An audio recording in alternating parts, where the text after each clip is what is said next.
All right, so now we have taken our line work and we've turned it into a clean EPS file. No matter how we did it, this is what we want to end up with. This clean EPS, that's a vector file, and no matter how much we zoom into it, no matter what scale, it will always be perfectly clean. This is ideal for silk screens, for things like t-shirt designs, line work, stickers, because it will always print clean at no matter what resolution. But now we want to add color to it. So what does this full process actually look like when done? Allow me to show you. And I'm going to compare it with another process which we'll be learning next, which is often confused with, called digital painting. But this is now the digital coloring process. And this is not my own illustration, but it's one that I played with coloring. It's a tutorial that I found from 2013. And I played with coloring and adding some text, because this is ultimately what I will be doing with my knight. Okay? So this is when all the elements are put together.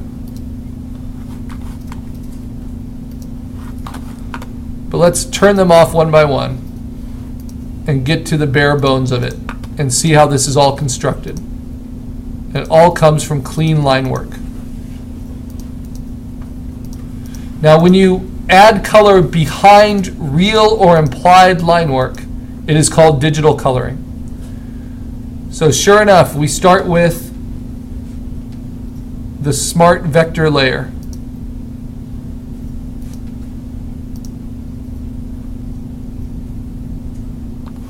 And there it is. There's my clean vector image. And it actually started as a clean ink scan, like this, that I vectorized. Actually, I should say it started as a clean ink scan like this. So you see that? And that's bitmapped. When you do a bitmap scan, it's only black and white.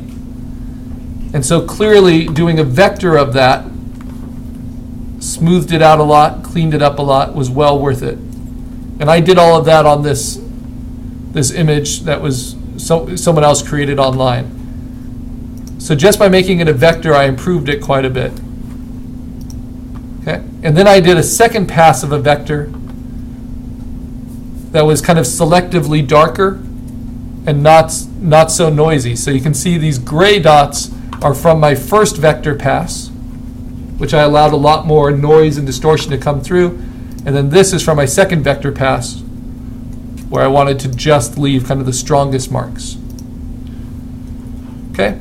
Now, how does digital coloring work? So already that's kind of complicated line art. So let's just keep it really simple with that vector, the most basic vector pass there. The first thing we have to do is put in what's called flats. So flatting is to take each element that has a different local color. Like a banana is yellow, that's the local color. And it doesn't matter what colors you use when you flat. What matters is that each of them is very distinguishable from all the colors around it. It makes them very easy to select. So for instance, after you're done flatting, you turned off anti-alias so it's exact. You don't get any smoothing of the edge. And you just select the shape. I have to get on the right layer. As is. And it will select perfectly that shape for you so you can alter its colors. So for instance, if I want his backpack to be a different color, I simply can adjust it or do anything else. I just made a duplicate of that selection, and I can play with its saturation, its hue, and get it to the color I want as a flat. And I can do that with each aspect. His skin tone. Oh, gotta go to the right layer again.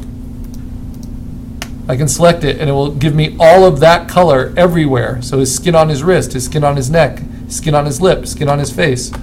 And I can duplicate that and then adjust it with hue saturation to a very different color. Lightness, darkness, something like that. And now if I put the line work back on top, you'll see that, oh, that sack looks good now, and his skin looks good now. Everything else looks a little crazy. So that is what flatting allows you to do. So how do you flat? That is the next step I'm going to teach you. Okay, so I'll keep returning back to this and keep updating it, because eventually I'm going to replace this all with my own color choices.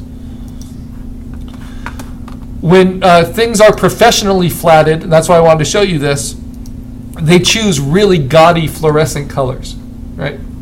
And they don't even need to make sense. These ones kind of make sense, but they don't even need to. So some other professional examples of that. Let me see. I have in the assignments here.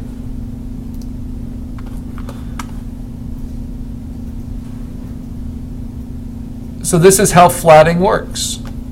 You have the line work, you do the flats behind it. When they're combined together, you get what's called flat color. But flatting can be really gaudy, like all of these, right? Because once you take all the ink work out, you're surprised at how saturated and strong those flat colors actually are. But once you add the black ink work and then some shading effects, that flat color becomes a lot more dynamic. So we're going to talk about how to add tones to it later. But now we're just talking about flatting and how you can steal colors. So what if you're not able to find the colors you like best? Well, you can steal them from other palettes. And this is actually the flatting palette I most commonly use. So I'm going to open this up in Photoshop.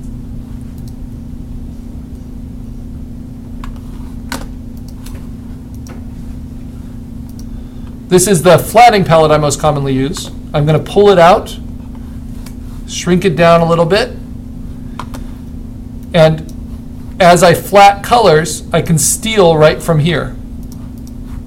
Notice they're very saturated. And so I'll be showing you all of that. Let's pull this one out too so I can show you these two side by side. All right, so you see that is that, so on and so on. The way you steal colors is just by using the paint bucket tool and holding down Option within Photoshop. And Option will turn it to the paint dropper tool, which will select a color for you. So I select that purple color. If I want to turn the background to purple, it's simply a matter of going on my flat layer, selecting it all, going to a new layer, and then just dropping in that purple. So really straightforward, and that's really going to change how everything looks. In the same way,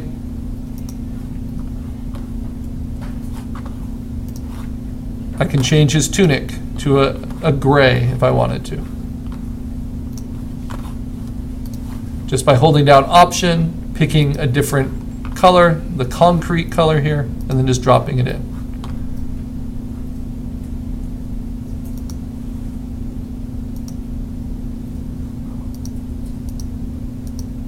Huh. Went more purple than I wanted it to. Oh, it's because my paint bucket's only at an opacity of 51%. Remember, you always want to check your tools, make sure they're at default settings.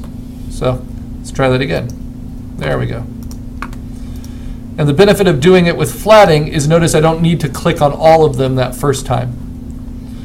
It will know everywhere that that local color is shown.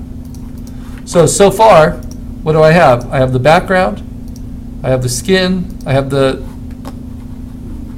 satchel, you know. All of that's kind of selected.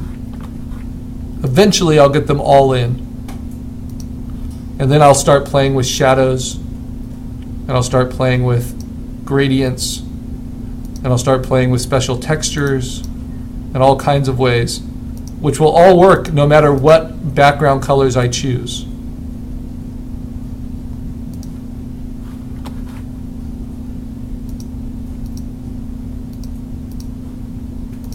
Woohoo, like that. And eventually I'll get to the finished piece that I like with all the different effects.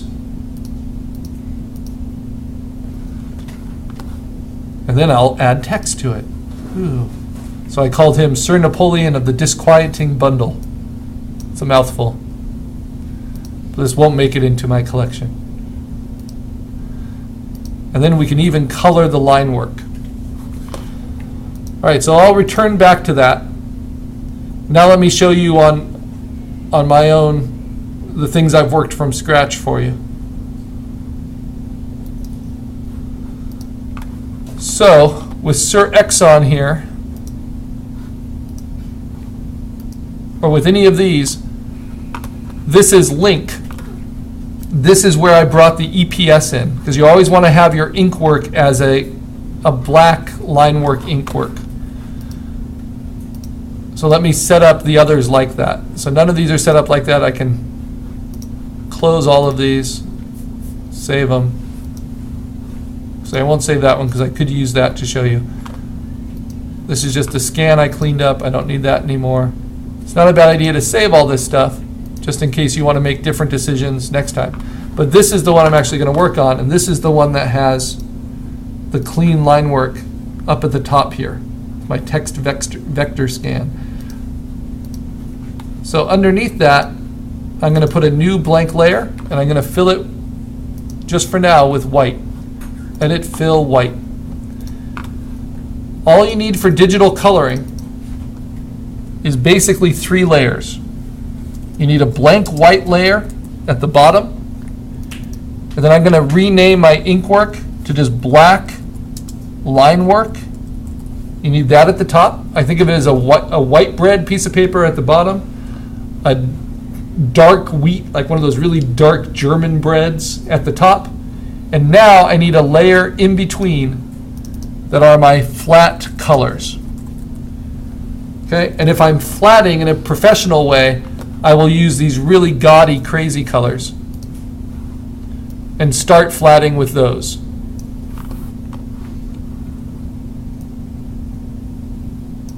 So to do that,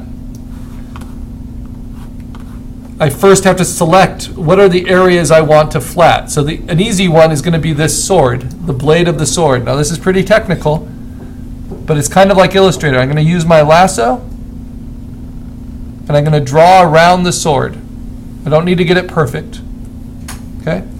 And then on this flat color layer, I'm going to use the paint bucket. I'm going to hold down Option, and I'm going to steal a color. Now, I can choose a really gaudy color, but I'm probably going to have really bright, gaudy colors behind it. So I'm going to use instead the gray for this, as long as it's very different than any color behind it. And then I paint that in. Now I have to cut it out.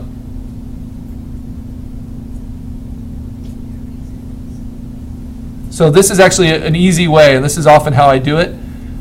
I am now going to go to the black line work layer. I'm going to lock it so I don't screw it up. I'm going to go to the blank white layer. I'm going to lock it so I don't screw it up. Those are the only 3 layers I need. All of this other stuff is immaterial right now, and you don't need to use any of it. And I'm going to use the quick selection tool on the black line work layer and quickly select the edge of that blade.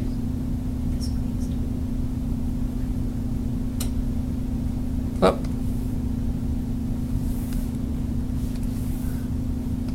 And it can work well on some things. It's getting screwed up by all this black line work. So instead, let me just go right to the flat colors, and I'll just cut it out. So now I simply use my lasso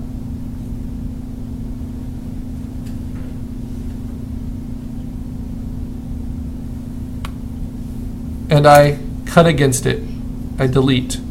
But really, I could even just use the, if the quick selection tool doesn't work, I can use the magic wand. I can select just outside. I'm going to turn on contiguous.